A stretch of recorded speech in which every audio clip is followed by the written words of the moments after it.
Hello, it's Jose, and this is my discussion number one of the Populist Party of 1892.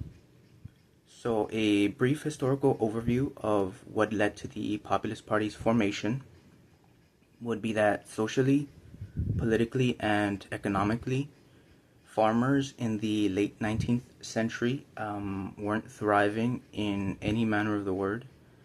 They didn't have the best reach for services, for like government services, and they were being cut off, politically speaking.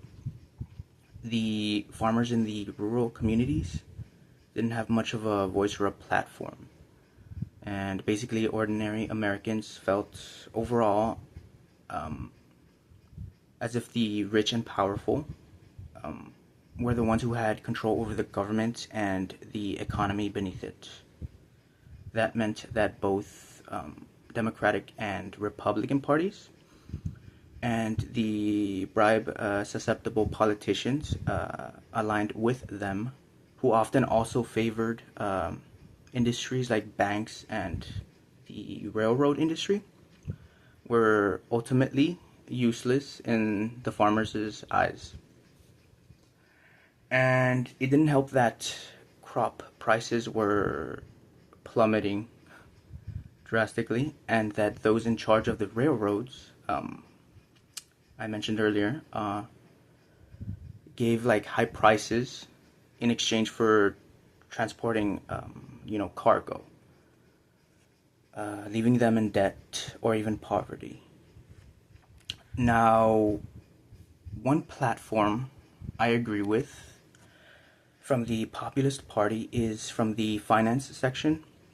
It's number 4, which states, "We believe that the money of the country should be kept as much as possible in the hands of the people, and hence we demand that all state and national revenues shall be limited to the necessary expenses of the government, economically and honestly administered." I agree with this statement because it introduces more economical freedom for the average American's hand.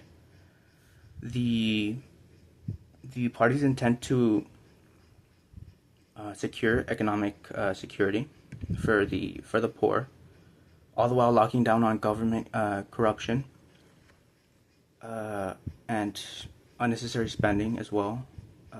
Is a very productive way to go about tending to the economy.